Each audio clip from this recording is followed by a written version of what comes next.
السلام عليكم ورحمة الله وبركاته. أهلا بيكم. هنتكلم النهاردة عن مادة فلسفة التربية. أول حاجة هنتكلم عنها مفهوم الأصول الفلسفية للتربية. يعني إيه؟ مفهومها أنها هي حصيلة الأفكار القديمة والجديدة التي تحاول بصورة منهجية أن تفهم الأسس المؤثرة في التربية ومصادرها وأهدافها وقضاياها الكبرى.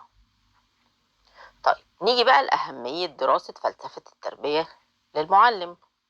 إيه هي أهمية دراسة فلسفة التربية دي للمعلم؟ رقم 1، محاولة الوصول إلى فهم أعمق لهذه الأطر الفكرية. رقم 2، فهم العلاقة القائمة بين الفلسفة والتربية. رقم 3، تدريب الطلاب على استخدام التفكير الفلسفي. صلاة العصر رقم بعد 4، قليل. تنمية القدرة على تحليل الأفكار بطريقة علمية وموضوعية بما يمكن من فهم الأصول الفلسفية للظواهر التربوية. رقم 5، خلق مهارات الجدل المنطقي والشك المنهجي بما يساعد على فتح نوافذ الحوار. رقم 6، فهم أوجه الاختلاف وقبولها والقدرة على تغليب وجهات النظر من زوايا عديدة. رقم 7 والأخيرة هي تحليل الظواهر والمشكلات التربوية وربطها بنظام التعليم المصري في محاولة لفهم الأصول الفلسفية التي تقوم عليها ممارستها التربوية. يلا بقى نتكلم عن ماهية الفلسفة. دراسة الفلسفة بتشبع الرغبة الطبيعية لدى الإنسان في التعلم والمعرفة، وتساعده على الاستقلالية في الفكر، حيث أن العقل هو الذي يطرح التساؤل، وعقل الإنسان هو الذي يقوم بمحاولة الاستجابة للتساؤل دون تدخل أو وصاية عليه أو إملاء.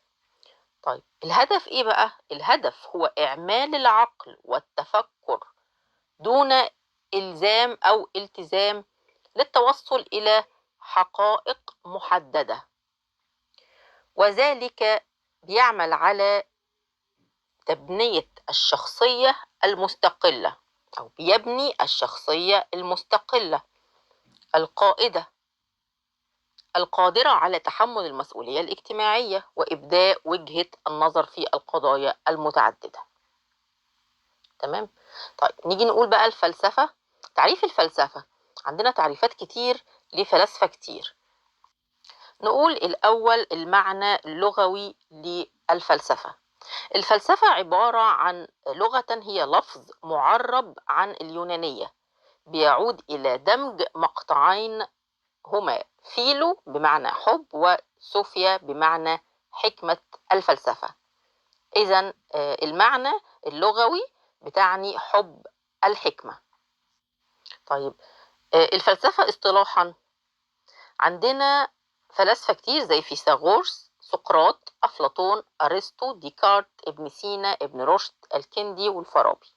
كل واحد فيهم قال تعريف اصطلاحا للفلسفة. نشوف أول واحد فيثاغورس. فيثاغورس هو أول من استخدم اللفظ ده الفلسفة، وقال إن الإنسان مجرد طالب أو محب للحكمة دون أن يكون حكيما بذاته. ده فيثاغورس. سقراط وصف نفسه، نيجي بقى لسقراط. سقراط وصف نفسه بأنه مجرد محب للحكمة بيلتمس بحبه إيه؟ المعرفة، معرفة ما يجهله منها. طيب أفلاطون قال إيه؟ أفلاطون بيرى أن الفلسفة عملية تحصيل المعرفة، وذهب وقال إن الفيلسوف هو من يهدف إلى معرفة الأمور الأزلية، معرفة أي معرفة حقيقة الأشياء. أرسطو قال إنها علم العلل البعيدة والمبادئ الأولى، أو هي البحث في الوجود بما هو موجود، يعني أن الوجود في ذاته مجرد عن كل تعيين. طب ديكارت عرف الفلسفة وقال إن هي العلم بالمبادئ الأولى، وشبه الفلسفة بشجرة جذورها ما بعد الطبيعة وجذوعها العلم الطبيعي، وفروعها الطب والميكانيكا والأخلاق. ابن سينا بقى بيرى إن الفلسفة هي استكمال النفس البشرية لمعرفة حقائق الموجودات عن طريق النظر العقلي. ابن رشد يرى الفلسفة بأنها النظر في الوجود بما هو وجود. الكندي أطلق على الفلسفة بأنها الميتافيزيقيا الأولى. يبقى الكندي قال على الفلسفة بأنها الميتافيزيقيا وعلم أيضا الربوبية. الفارابي قال إن الفلسفة هو العلم بالموجودات بما هو موجود. دول تعريف اصطلاحا لكل فيلسوف من الفلاسفة. عندنا برضو فلاسفة اللي هم أصحاب الاتجاه البرجماتي زي تشارلز بيرس ويليام جيمس وجون ديوي. اتفقوا دول على توجيه العقل للعمل دون النظر إلى الأفكار الفلسفية التقليدية، واعتبار المعرفة هي أداة للعمل المنتج. وجون ديوي قال إن الفلسفة هي النظرة العامة للتربية. أوغست كونت قال إن الفلسفة الميتافيزيقية أصبحت غير ذات موضوع فتلاشت موضوعاتها. وكمان فيتجنشتاين قال إن الفلسفة هي توضيح الأفكار توضيحا منطقيا. وكارناب قال إن الفلسفة الحقيقية لا تعد أن تكون مجرد تحليلات لتركيبات لغوية. كارل ماركس قال إن العالم له وجود واقعي، غير أنه لا يستمد هذا الوجود من قوة فوق طبيعية، كما أنه لا يعتمد في وجوده على عقل الإنسان. جان بول سارتر قال إن القول بأسبقية الماهية الإنسانية على الوجود الإنساني. ده كل آراء الفلاسفة وأقوالهم عن معنى الفلسفة. طيب، في معنى اصطلاحي شامل للفلسفة. إيه هو؟ هو العلم الكلي الذي يبحث في أصول وغايات الكون والإنسان وغايته النهائية، وكشف الحقيقة لذاتها ومعرفة العلل البعيدة والمبادئ الأولى. ده التعريف الاصطلاحي الشامل للفلسفة. طيب، نيجي نشرح التعريف. بيقول إن الفلسفة هي البحث الذي يعالج طبائع الأشياء وعللها، ويبين بوجه عام الأهداف التي يجب أن تتجه نحوها الأنشطة البشرية. والفلسفة بتعتمد على التأمل في محاولة كشف كنة الأشياء، فهي العلم الكلي الذي يبحث في أصول وغايات الكون. نيجي بقى لطبيعة الفلسفة. الفلسفة بنقول إنها ذات طبيعة خلافية، أو بنقول إنها وجهة نظر، فكل إنسان له وجهة نظر خاصة به في الحياة، وكل إنسان له طريقته في التفلسف. طيب، طريقة التفلسف بقى، طريقة التفلسف هي الوقوف بما يمر بنا من مشكلات موقفا نقديا حتى نصل إلى مرحلة الوعي والوضوح والنضج، وهذا ما تساعدنا الفلسفة على تحقيق. طب، الفلسفة هي علامة استفهام كبرى. كلما توصلنا إلى إجابة في قضية، ظهرت قضايا تحتاج إلى المزيد من الإجابات. نيجي بقى لمباحث الفلسفة. مباحث الفلسفة عندنا 3: مبحث الوجود رقم 1، 2 مبحث المعرفة، 3 مبحث القيم. يلا بقى نتكلم عن مبحث الوجود.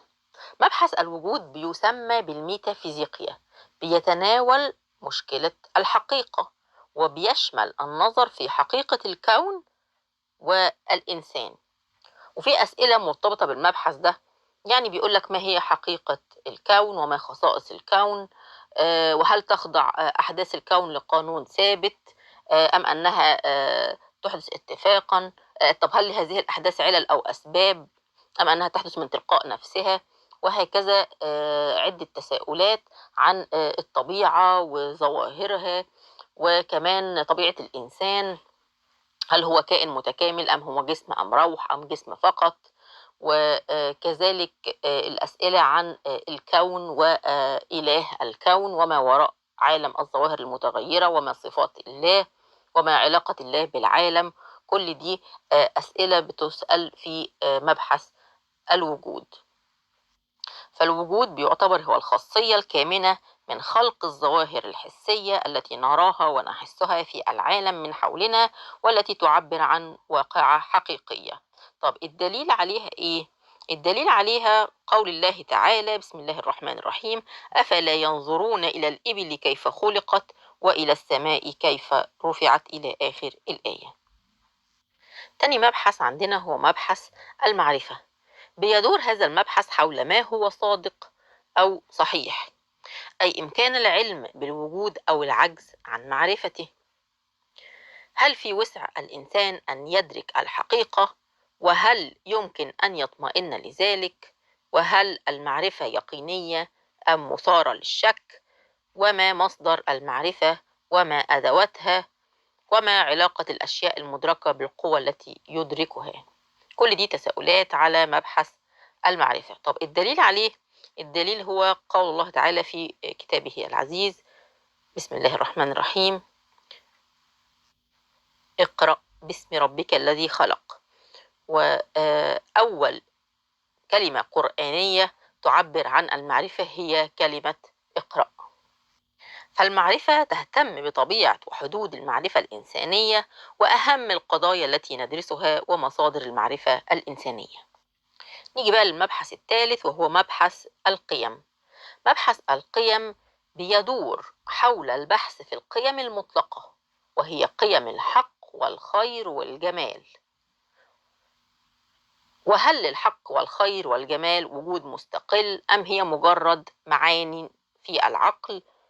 وما هي القيم التي يسعى الإنسان إلى تحقيقها؟ وما هي القيم التي يحمد الإنسان إذا ضحى في سبيلها ولو بحياته؟ وهل القيم أبدية أم أزلية؟ وهل القيم مفروضة من عالم خارجي أم أنها من صنع العقل استنبطها من تعامله مع الآخرين؟ كل دي تساؤلات حول مبحث القيم. فالقيم هنا بتبحث طبيعة القيم وتعالج فلسفة الأخلاق والأحكام الخاصة بما هو خير أو شر أو صحيح أو خطأ. طب إيه الدليل بقى على مبحث القيم؟ قول الرسول صلى الله عليه وسلم: إنما بعثت لأتمم مكارم الأخلاق. ده حديث عن الرسول صلى الله عليه وسلم: إنما بعثت لأتمم مكارم الأخلاق. نيجي بقى نشوف علاقة الفلسفة بالعلم. الفلسفة هي أم العلوم. ظلت الفلسفة حاضنة لجميع أنواع المعارف منذ نشأتها في بلاد اليونان القديمة وحتى أوائل القرن السادس عشر الميلادي. فحوت ضمن ما حوت بقى من الإلهيات والطبيعيات والرياضيات والإنسانيات والفنون بجميع أنواعها. يجي لنا بقى سؤال يقول لنا لماذا تعد الفلسفة أم العلوم؟ هنقول نجاوب نقول لأنها كانت تؤدي أبرز وظيفة من وظائف العلم، وهي التفسير. فقد فسر الفلاسفة اليونان أصل الوجود والطبيعة والإنسان من خلالها، كما أنها كانت تبحث في الحقيقة الكلية للوجود والعالم. نيجي بقى نقول علاقة الفلسفة بالعلم من حيث الموضوع والمنهج والهدف أو الغاية والذاتية والموضوعية والبناء المعرفي. علاقة الفلسفة بالعلم من حيث الموضوع: الفلسفة، موضوع الفلسفة كلي شامل، كلية شاملة بتبحث في الوجود المطلق، فموضوعاتها عقلية مجردة. يعني هنقول إن الفلسفة كلية شاملة زائد معنوية زائد إيه؟ مجرد. طيب بالنسبة لموضوع العلم، العلم هي جزئية متخصصة، فموضوعاتها جزئية مادية محسوسة. يعني هو جزئي زائد حسي زائد مادي. ده بالنسبة لموضوع الفلسفة والعلم. طيب منهج الفلسفة والعلم: منهج الفلسفة هو منهج عقلي استنباطي قائم على قواعد الفكر الأساسي. يبقى بنقول إن هو منهج عقلي زائد تأملي زائد تحليلي. طيب بالنسبة للعلم، منهج العلم منهج تجريبي بيعتمد على الملاحظة والتجربة، وفرض الفروض والقانون العلمي. نيجي بقى للغاية في الفلسفة. غاية الفلسفة هو البحث عن العلل البعيدة للأشياء، أما غاية العلم هو البحث عن العلل القريبة للأشياء. تمام؟ طيب، بالنسبة للذاتية والموضوعية في الفلسفة، الفيلسوف بيتصف بالذاتية والصبغة الإنسانية، أما في العلم العالم بيتصف بالموضوعية ويستبعد التأثير الإنساني. نيجي بقى للبناء المعرفي في الفلسفة بيكون أفقي، أما البناء المعرفي في العلم بيكون رأسي. وبكده انتهينا من العلاقة بين الفلسفة والعلم. نيجي بقى نقول علاقة الفلسفة والتربية. الفلسفة هي نظرية التربية، أو بنقول إن هي الجانب النظري للتربية، والتربية ما هي إلا تنفيذ لهذا الجانب النظري. ويعرف جون ديوي الفلسفة بأنها النظرية العامة للتربية. معنى كده بنقول إن الفلسفة التي توجه المربين إلى طريق معين في تنشئة التلاميذ لا تكون ذات قيمة حقيقية دون أن يكون لها تأثيرها الظاهر في المجتمع. والطريقة التي تحدثها الفلسفة وتؤثر بها في المجتمع تكون من خلال أن ينمو التلاميذ عقليا ووجدانيا وسلوكيا تبعا للتوجهات الفلسفية المرغوب فيها. وبهذا يكون التربية. فالفلسفة نظرية موجهة، والتربية عملية تحقيق لهذا التوجيه.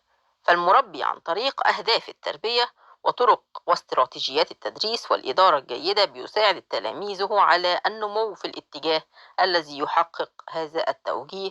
فالتربية إذن هي بها مخطط فلسفي.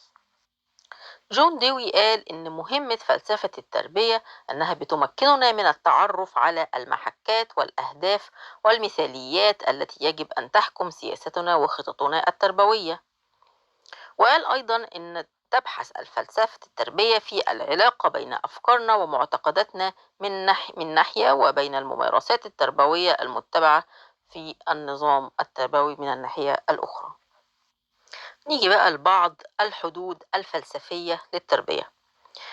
أول حاجة التربية والطبيعة الإنسانية، بتمثل الرغبة في معرفة كنة الطبيعة الإنسانية، وده هدف أساسي للتربية.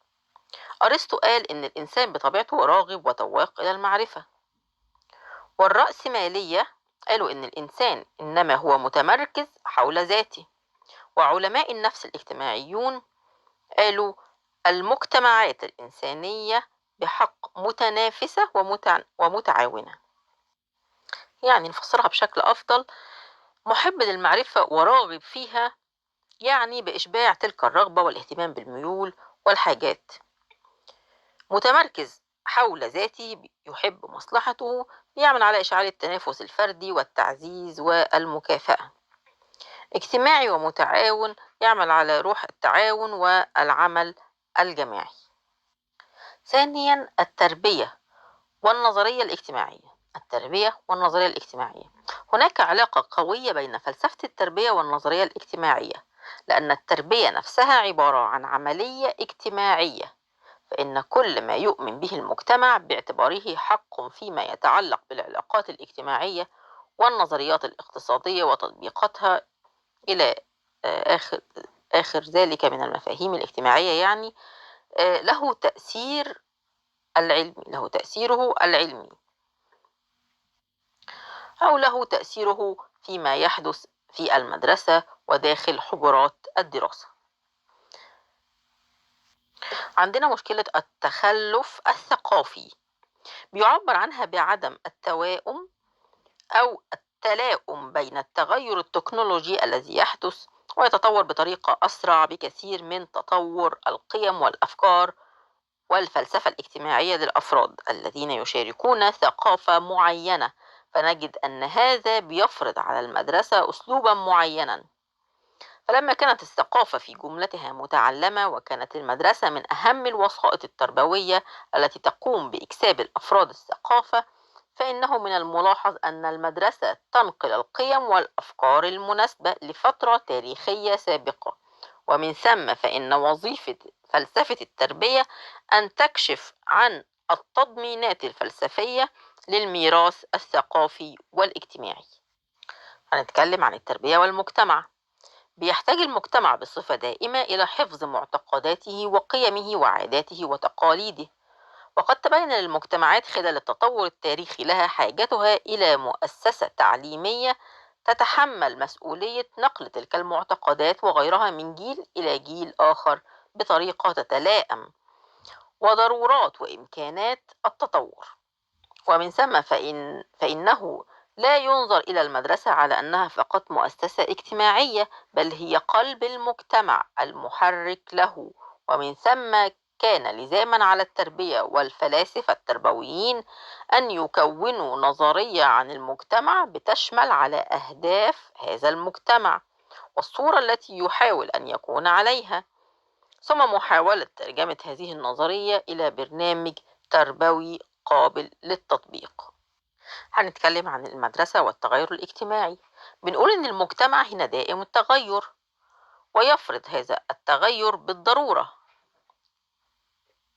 مطالب معينة على النظام التربوي. فبالنسبة للتغير في مجال المعرفة، عبر البعض عن حقيقة التغير الحادث في هذا الشأن بأن ذكر حوالي 90% من كل العلماء التكنولوجيين الذين عرفتهم الإنسانية لا زالوا على قيد الحياة، وأن ما تم نشره من كتب منذ عام 1450 وحتى 1950 ظهر في 25 سنة الأخيرة عددا مساوية له، وهذا ما يمكن التعبير عنه بالانفجار المعرفي. وقد أشار ويليامز إلى الثورة في الحاسب الآلي ليبين الزيادة الهائلة في كم المعرفة، وعبرت مارغريت ميد عن التغير السريع المشاهد في العالم بقولها: إنني لم أولد في العالم الذي أعيش فيه، كما أنني لا أعيش في العالم الذي سأموت فيه. إذن في النهاية بنقول إن المدرسة والتغير الاجتماعي هي مؤسسة محافظة ومؤسسة صيانة وموجهة للتغيير وقائدة للتغير. إذن هي مؤسسة محافظة، مؤسسة صيانة، موجهة للتغيير، قائدة للتغير. وكده نكون انتهينا من هذه الجزئية، وهنطرح بعض الأسئلة الاختيارية على الجزئية دي. بيقول لك هنا: الفلسفة هي البحث الذي يتنبأ بالمستقبل، أم يكشف التناقضات، أم يستكشف ظواهر الأشياء، أم يعالج طبيعة الأشياء؟ الإجابة: يعالج طبيعة الأشياء. السؤال الثاني: من سمات الفلسفة أنها محل اتفاق، أم ذات طبيعة خلافية، أم لا تحتمل تعدد النظر، أم تعتمد على القياس؟ الإجابة: ذات طبيعة خلافية. رقم 3: يرى فيثاغورس أن الإنسان حكيم بذاته، أم دارس للحكمة، أم محب للحكمة، أم طالب للحكمة؟ الإجابة: محب للحكمة.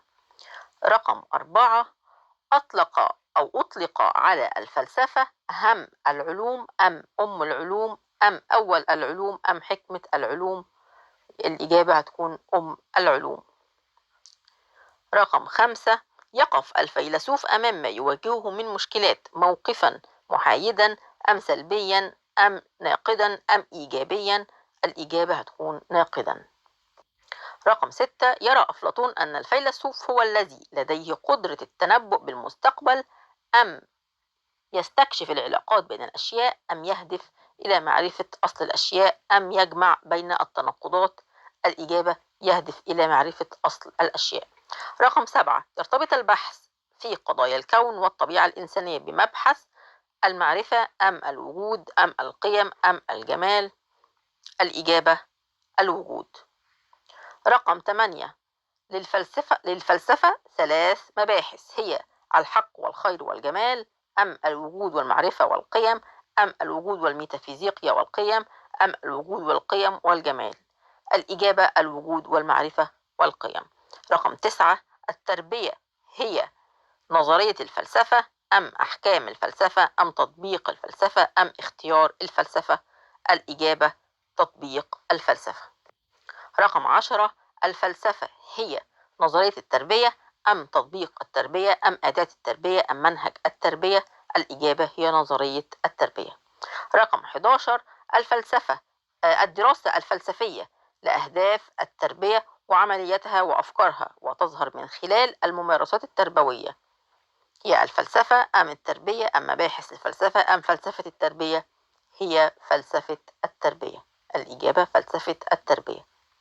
وبكده نكون نهينا الفصل الأول بأسئلته. شكرا لكم، شكرا لمتابعتكم.